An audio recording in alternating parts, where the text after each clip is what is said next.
భారతదేశంలో వందలు, వేల పేపర్లు, టీవీలు బోలెడన్ని ఉన్నాయి. సోషల్ మీడియా ప్లాట్‌ఫారాలతో సహా ప్రతి ఒక్కడు మైకొచ్చుకుని బెంగాలంతా తిరిగొచ్చాడు.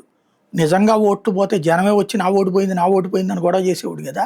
స్పెషల్ ఇంటెన్సివ్ రివిజన్ తర్వాత ఓట్లు పోయినోడు ఎవడన్నా ఉంటే చచ్చిపోయినటువంటోళ్ళు, లేదా ఒక వ్యక్తికి 4 చోట్ల ఉన్నటువంటోళ్ళు. మొత్తం సిస్టమాటిక్‌గా రెడీ అయింది. అది ఓపెన్ అయింది. అక్కడ దాని మీద వచ్చిన కంప్లెయింట్‌లను గూడా ఆర్బిట్రేషన్ చేసింది ఏకంగా సుప్రీం కోర్టు ఆదేశాలతో న్యాయమూర్తులే. కాబట్టి ఇంకేం జేయడానికి వీల్లేదు. తర్వాత చూస్తే ఇప్పుడేదో కాసేపు హడావిడి చేస్తున్నారు. ఓకే. వీళ్ళందరూ కోరుకున్నట్టు సరళొద్దు. ఏం చేద్దాం? ప్రతి ఒక్కళ్ళు ఒప్పుకుంటారా? Biometric voting. పోలింగ్ బూత్‌కెళ్ళి మన ఫింగర్ ప్రింట్ ఏసి ఓటేయడం. మన ఆధార్‌తో లింకప్ చేయడం. ఈ దేశంలో దొంగ ఓట్లు కావాలని కోరుకుంటున్నారు. ఈవీఎంలు మేనేజ్ కావాలని కోరుకుంటున్నారు. లేదంటే గనక బూత్ క్యాప్చరింగ్‌లు జరగాలని కోరుకుంటున్నారు. మళ్ళీ బ్యాలెట్లు తీసుకొచ్చి దొంగ ఓట్లేసుకోవాలని కోరుకుంటున్నారు.